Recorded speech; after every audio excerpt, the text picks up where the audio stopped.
Welcome back to Hidden Ways to Reimagine Successful Family Relationships, where I use my lived experience to motivate you to navigate the complex landscape of family relationships. My name is Pauline, and it is good to be with you today.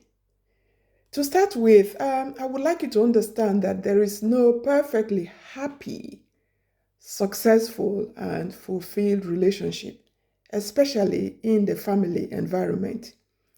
To find fulfillment in your family or in any kind of relationship you have, you must be ready to put in the work, to work on your relationship, to continue to build on it so that you get the outcome you really envisage for your relationship. So, a successful relationship is not a product. It is a journey. It is not a destination. So you also have the process that you have to go through.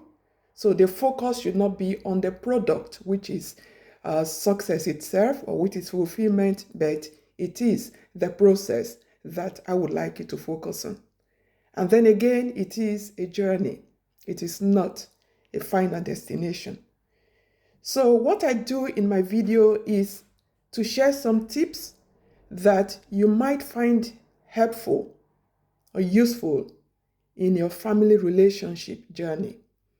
But at the same time, other than ordinary tips, my own strategy in my videos is to get you to reflect, is to get you to think, because there is no one formula for successful relationships. There is no quick fix. So what works for one relationship might not work for another. So what I tend to do is to get you to reflect, to get you to repurpose, to get you to reimagine your relationships. So to be very honest, I believe that the problems that are in relationships are just not meant to be fixed. If not, we will have problem-free relationships. They are not meant to be fixed. They are just meant to be managed. And if you look at relationships that are successful, they are not relationships where there are no problems, but they are just relationships where members have learned how to manage their differences. And that is what I want you to learn from my YouTube videos. In my last video, I started a series of reflection, which I called Same Page, Different Books. Because in most relationships, we are encouraged to be in same page. And sometimes, even when we communicate, we say, yes, are you on the same page with me? Yes, I am with you. We're on the same page. But most of the time, we're reading different books. And in order to kickstart that conversation, I started with communication, effective communication. Because most of the time, most of the problems we have in family relationships have to do with communication. And in my last video, if you haven't watched it, please, I do encourage you to go back to look at it, because communication is really very, very important. It is not just about what we say. It is also about where we say it. It is about when we say it. And most importantly, it is how we say it. So in this video, I am going to get you to reflect on two things. One, in your communication, are you controlling or you caring? Sometimes in relationship, we are in the same page, we're on the same page, but we are reading different books because we might think we are caring, but it comes across to the other person like we're controlling. And to do this, I'm going to share a story with you.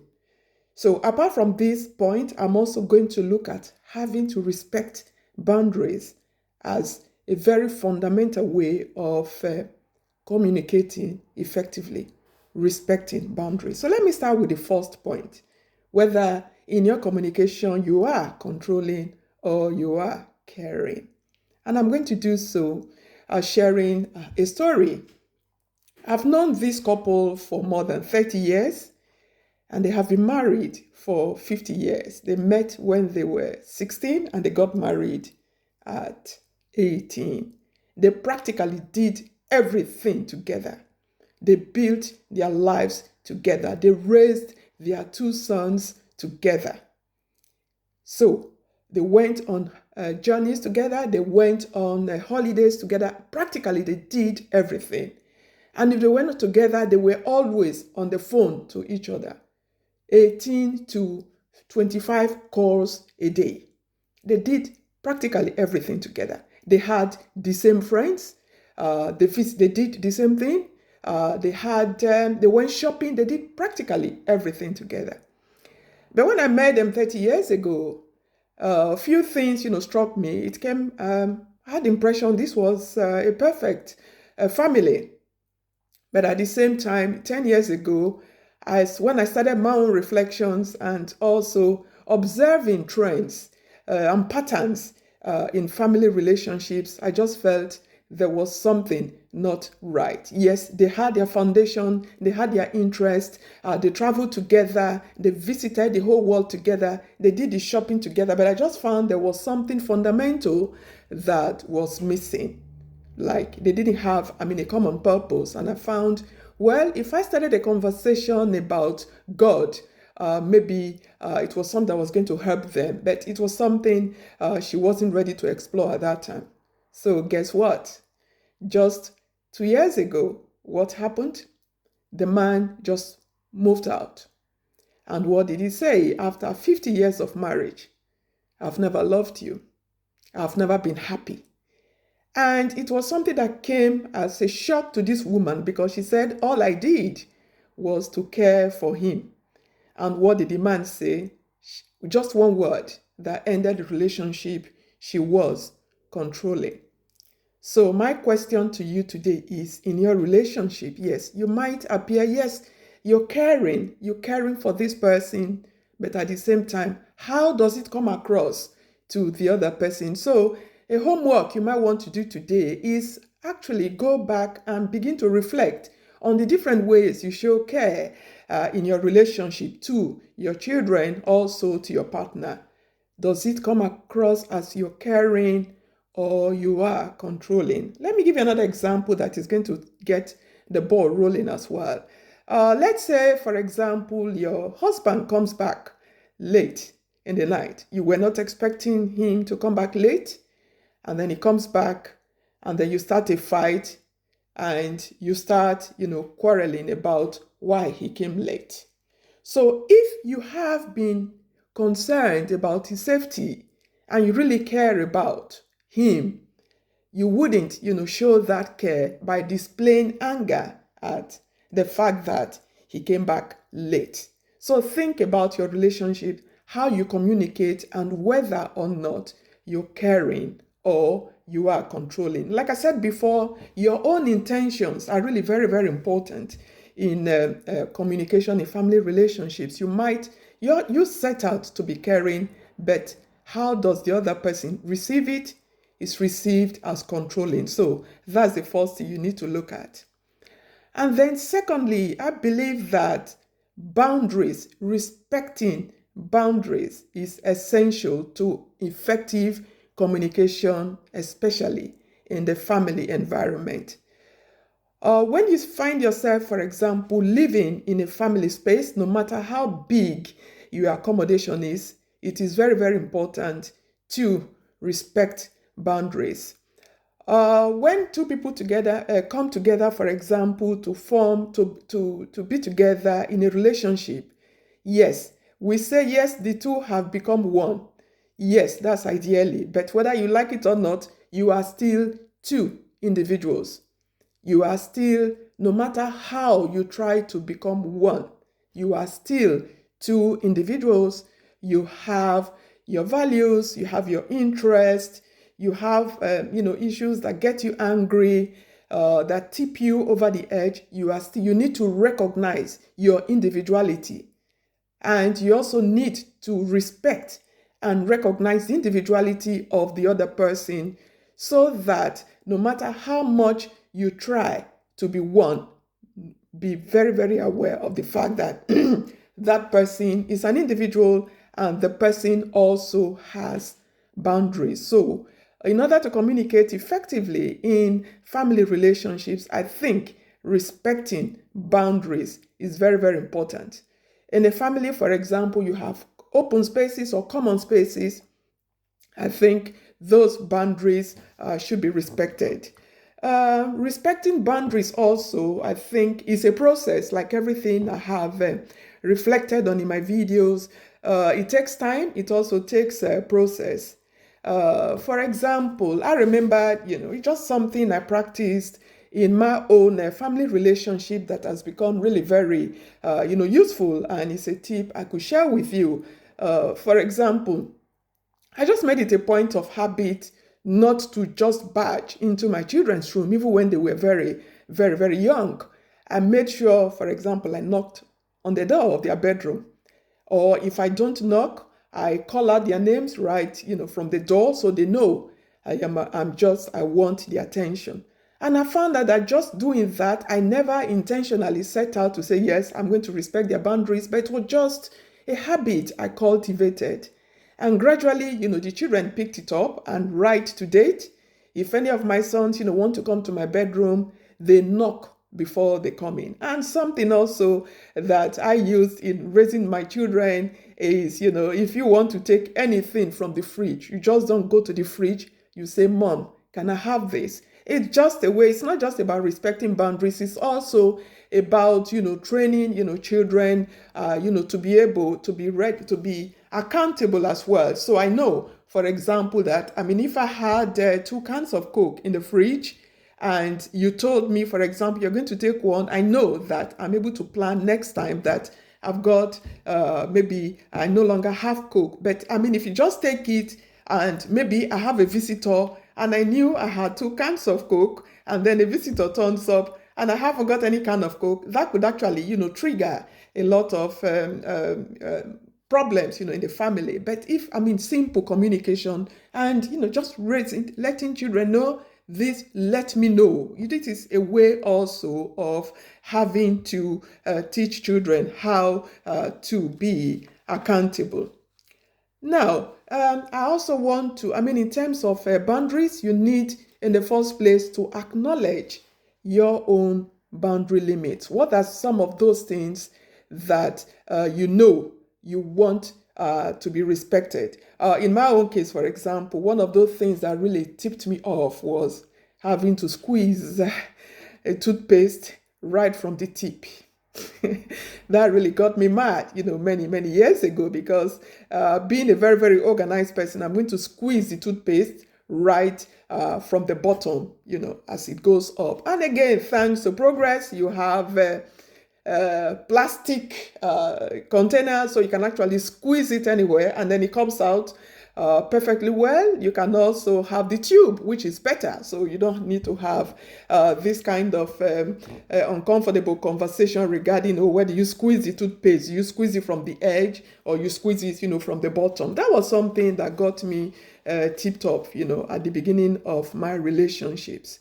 So you need to know your own boundaries and also know the boundaries of your partner or your spouse, and also that of your children. And like I said before, these boundaries, they are not static. They will also tend to change different stages, different phases in life. So, for example, you might have a particular boundary, with the children growing up. And then again, as they grow up, these boundaries also might begin to change. Like the example I gave about having to knock at the door of the children. As time goes on, the children are growing. They might be on the phone, and they might be doing other things with their friends in the room. So it is good to be able to recognize those boundaries, for example, and also acknowledge them and respect them. For example, instead of having to eavesdrop or eardrop on the conversation of your child, it would be good also to respect, those, boundaries. And talking about boundaries, think about some of those uncomfortable conversations that you might be having in your relationships that might pressure you into commitments or into taking action that you didn't, want to take. So if there are conversations that are uncomfortable, it means you're just not okay with it. So it is good you communicate that clearly and directly. I'm here to let you know that I've learned that it is not always healthy to say yes. Sometimes it is better really to say no in order to avoid future consequences. It's not healthy to say yes just because you want peace.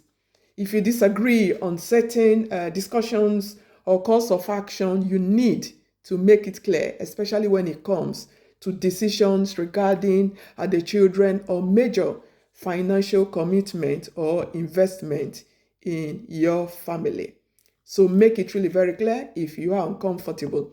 A personal example I would like to give is, for example, your spouse. Maybe you don't come from the same ethnic background or you don't speak the same language, and then your spouse consistently or constantly or repeatedly, speaks in a language he knows you don't understand. That could really be very, very uncomfortable, and that made me very uncomfortable too in my relationship. But again, I think the error I made was that I didn't come out openly about it. I didn't speak about it, or maybe it didn't come across to the other person that I was uncomfortable with it. And, sometimes, what I did was to walk away or pretend not to listen. But I can assure you it wasn't the right, course of action. So if anything makes you uncomfortable, if any conversation makes you uncomfortable, it is good you come out openly and speak about it. And then again, one thing I want to share with you would also be about some conversations that might pressure you into commitments. Conversations that pressure you into commitment. For example, commitments about a course of action to take in the family, and then maybe your partner or your husband brings the conversation in a time or at a space you are not ready to have the conversation, and then you just say yes just because you do not want any kind of trouble, or you don't want to fight. But at the same time, be very, very aware and also learn some of these boundaries, and be aware of times you might be pressured. You don't need to go under pressure, and you don't need to be pushed into taking or maybe into agreeing to a decision that you practically disagree with. So it is good you trash it out before it becomes something else. Right. Another point I want to talk about in terms of respecting boundaries is that sometimes we take it for granted because we live in the same space, we live in the same, property. We can, sometimes, tamper with other members' phone. It could be your partner's phone, or maybe even your children's phone. So I think this is not a good thing to do. For example, the fact that the phone, your husband's phone, is just lying in the corner, you can't answer, except maybe if your relationship is such that maybe he's comfortable with it. But generally, this could also be a cause, friction, or a cause of disagreement in the family. So, and then again, I know of people or maybe women who go looking through their husband's phone. I think that is practically, pushing the boundary of violating these boundaries. And again, by the time, you go scrolling through your partner's, phone, and then you get to see, certain conversations, you get to see certain images or a browse, history, and then again, you come and you want to fight about it. And you know what? The fight is not even going to be about what you saw. The fight is going to be why and how you came across that information. So, and again, I would encourage you, if you want to sniff around looking for stuff, or maybe you're just being curious, you might not be looking for something, but you'll be very surprised. You might find something that maybe you were not meant to see. So please be very, very aware of having to respect, people's boundaries. Respecting a mobile phone, it is a personal property. And then again, in terms of talking about mobile phones also with your children, the fact that you bought the phone for them doesn't mean that, yes, you can always check it. And then another thing I want to make reference to is going to be even personal letters. You have maybe a teenager, child, or a teenager, son or daughter. The person received a letter through the post. I know you are the parent, I know you are the mother, you are the father, but respecting boundaries actually demands that you give the letter to the recipient, and then you could say, yeah, what was that letter really about? If you want to share it, and later, oh, can I see it? That is a way of respecting boundary rather than just having to open it or even open it and then giving it to them. So I remember also in the earlier stage of my relationship, I never really liked the fact that my letter, my personal letter, was opened, even though it was something, quite generic. It was something about work, or it was something, that possibly other members of the family knew about. So it is very, very important in families to respect some of these boundaries. So today, I just want you to begin that conversation with yourself. First, are you controlling or you are caring? So have that conversation with yourself. And if you want a reality check, you can actually ask your partner, how do I come across? How do you see this? How do you see, the way I communicate with you? Or maybe by the time I get angry over certain issues, how do you see? How do you really perceive my communication or what I see? And then again, it is really important for us to respect boundaries. So what are some of those boundaries you have that you think should be respected? What are the boundaries you think your children, no matter how young they are, you need to be able to teach them to respect these boundaries? And then again, it will become a habit, for them. And then it is something they grow with. It is something they respect as well. So also find out maybe from your partner, from your spouse, the kind of boundaries, they would, you possibly must have seen some of those boundaries they don't like, being crossed. And then again, try to be intentional to make sure that these boundaries are not crossed. So these are some of the points I just felt I had to share with you today. And please, if you like the contents of this video, share and then possibly subscribe as well. And I look forward to producing another content on same page and different books. Thank you very much for listening. Have a blessed day. Bye-bye.